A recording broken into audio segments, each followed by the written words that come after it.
On the fringe of the known universe, where constellations were but whispers of light and dwarf planets idled like sleeping giants, there was an anomaly. No, not an anomaly, a melody. It wasn't something one could hear, of course. Not with human ears, at least. But for Dr. Eris Calypso, blind since birth, and more attuned to the rhythms of the cosmos than anyone with sight could ever be, it was resoundingly clear. Eris was an astrophysicist. Her blindness not an obstacle, but a conduit that offered a perspective unique to her. She used a specially designed haptic interface, an instrumentation of tactile and auditory stimuli that interpreted the cosmos's data. It transformed radio signals from the farthest corners of the cosmos into a symphony of sound and vibration, her fingers dancing on the device's surface like a pianist playing a celestial sonata. And now, this melody of the cosmos played a tune she had never heard. The stars twinkled louder, pulsars pulsed synchronously, even the eerie silence of black holes seemed quieter.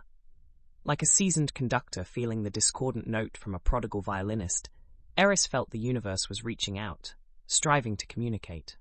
Her findings were met with skepticism, and that was the polite response. Many of her colleagues openly laughed at her, attributing her realizations to an overly active imagination or an unhealthy degree of isolation. The thought of a blind woman seeing what they couldn't was, indeed, a difficult pill for many to swallow. Regardless, Eris continued her pursuit, holed up in her home-come laboratory, while the unseen colors of the universe were translated into the language of notes and vibrations beneath her fingers. Piece by piece, like a puzzle of an unseen image, she began to decipher the cosmic message hidden within the interstellar noise. Eris began recognizing patterns, a consistent irregularity that eerily resembled signal structure. It felt eerily like Morse code. Every frequency peak, every trough, every modulation was a letter, a word, a sentence in this beautiful cosmic language. Eris noted them down, translating the cosmic confusion into an earthly constraint. Language. The Basic Universal Translator, BUT, a system Eris herself had designed, crunching the data into an earth-shattering hypothesis. An entity caused the universe's changes. In essence, the universe was sentient. However, these extraordinary claims needed extraordinary evidence, and in the eyes of her peers, she had none.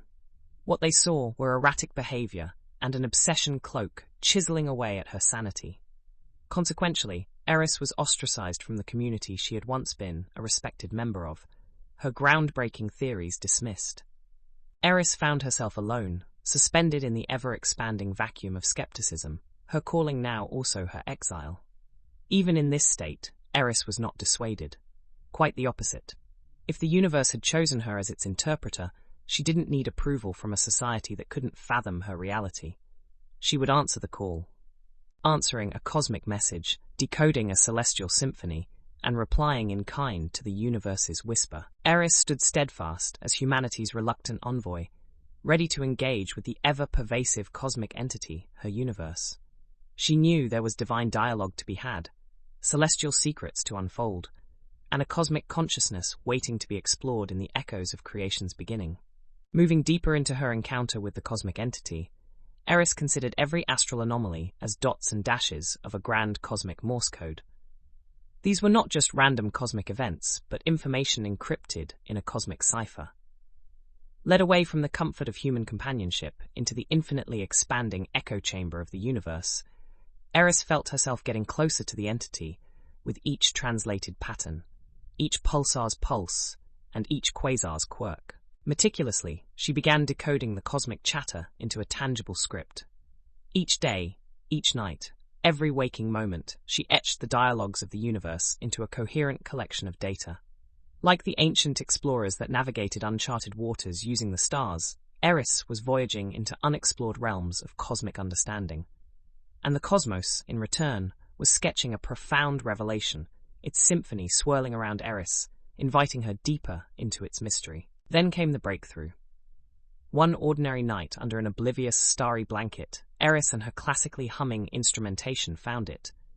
The definitive piece of her celestial puzzle that strummed a harmony in this grand galactic opera, loudly and clearly. She recognized an unmistakable pattern amidst the data, a distinct rhythmic oscillation that posed as a beacon, illuminating her path. It was not just an entity, it was the universe itself. The cosmos was consciously manipulating its celestial bodies, orchestrating its energy fields into patterns that were largely overlooked by humanity, but apparent to the woman who was blind.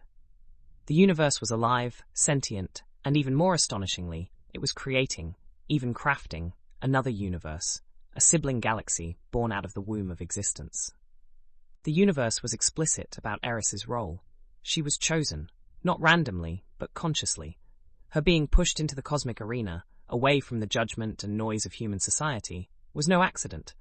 Eris was selected as a conduit, a bridge between the known universe and the one being born. Eris welcomed the confirmation of her purpose with a surreal tranquility.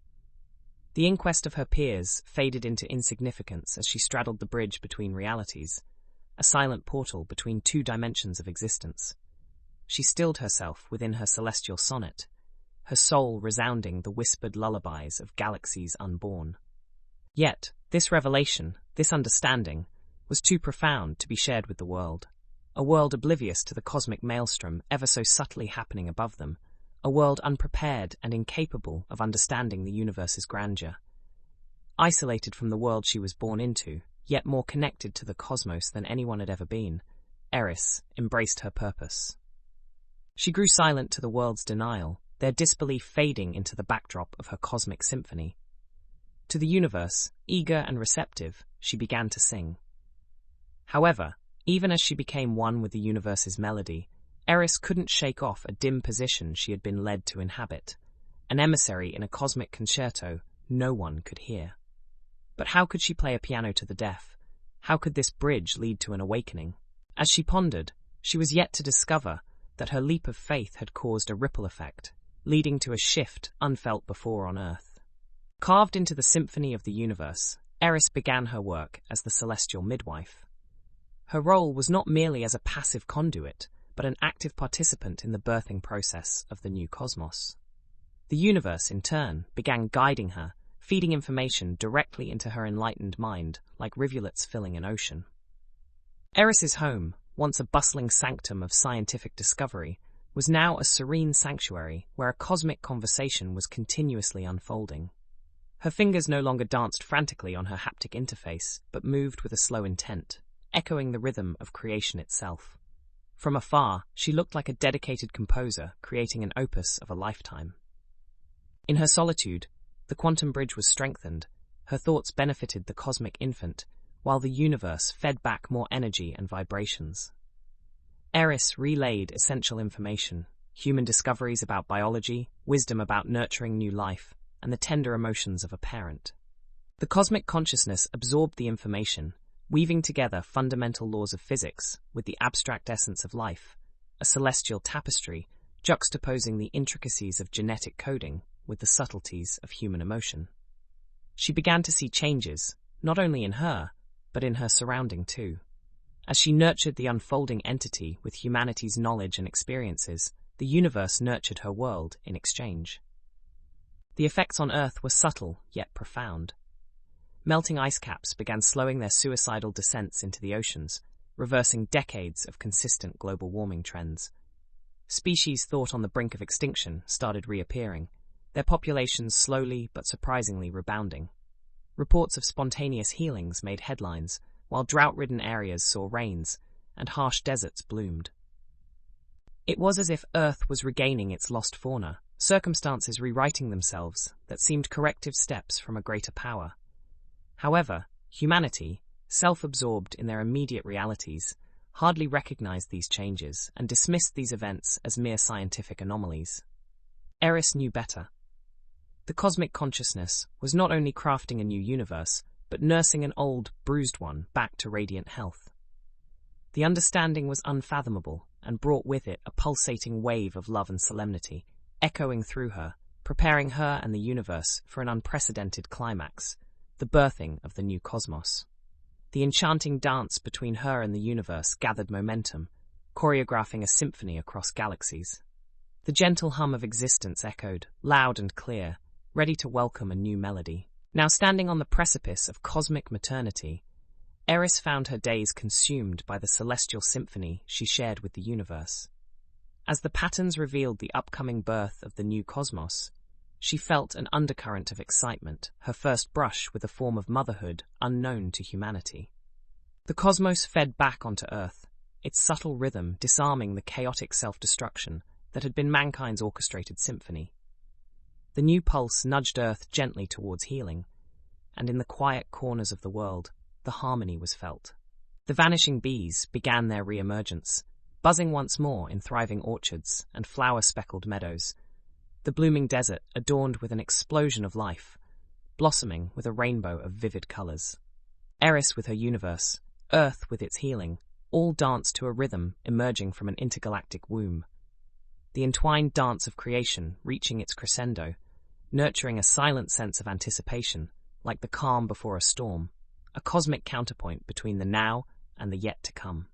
Eris, in the fulcrum of this cosmic ballet, found her days and nights punctuated with visions, vivid and surreal.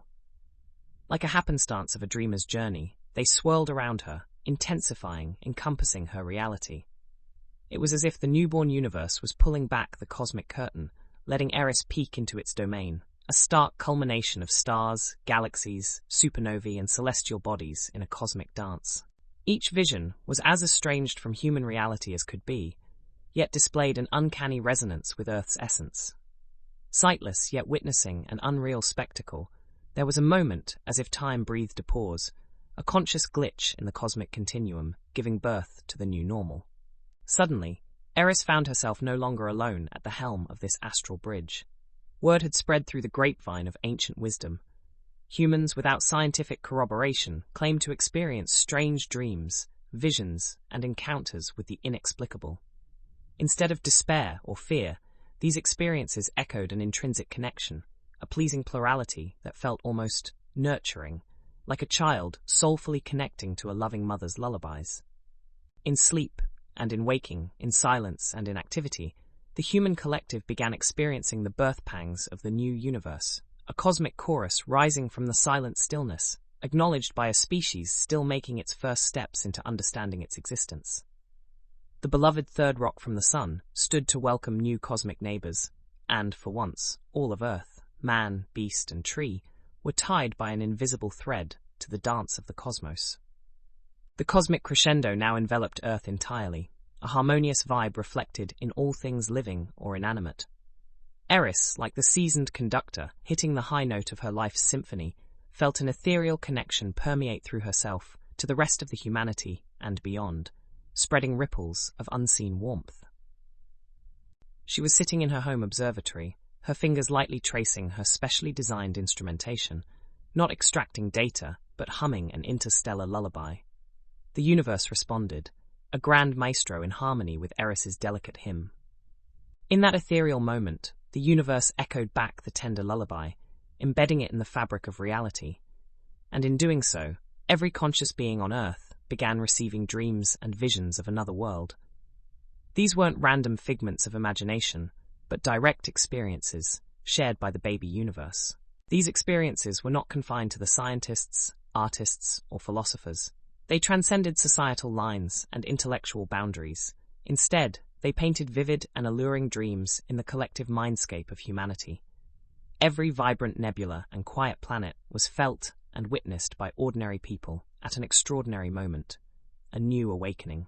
Eris felt herself being filled with a divine essence, a tidal wave of cosmic energy coursing through her. Suddenly, there was a radiant flash of pure cosmic energy, unseen and unfelt by the world, but vividly experienced by Eris. She saw a fresh universe, an infant cosmos brimming with life, energy, and untold possibilities. The twist came as a consenting thought from the elder universe, a revelation so profound, yet so beautiful that Eris couldn't resist tears. Eris was not just a conduit. She was the heart of the new universe, an integral part given by the parent universe, a piece of its timeless essence. With this revelation, both the cosmos and Eris truly awakened. Time and reality seemed to meld into one another as humanity and Eris watched the birth of the new universe. The vision, though surreal, brought an inexplicably deep sense of kinship and wonder. The newly awakened universe, throbbing with the rhythmic heartbeat of Eris, announced its arrival in the cosmic landscape. The celestial baton had been passed, and the newborn cosmos began its own symphony, a new hauntingly beautiful melody playing in harmony with the old. After the climax, Eris felt a profound sense of peace. The universe let her rest, thanking her for her role as the Galactic Midwife. As news of the experience spread among humanity, people found themselves treating Earth more tenderly, more lovingly. Life continued, but with a newfound sense of awe and responsibility towards the ecosystem they lived in, toward the universe that cared for them. The celestial terrace was not just to be observed and recorded in scientific journals, but to be respected and nurtured. In becoming the vessel for a new universe's birth, Earth had sown the seeds for its rebirth, leading to a period of healing and restoration. In the quiet hush of an ordinary evening on an extraordinary planet, tucked away in a corner of an awakened universe, the journey to comprehend the cosmos had taken one tiny, yet momentous leap forward.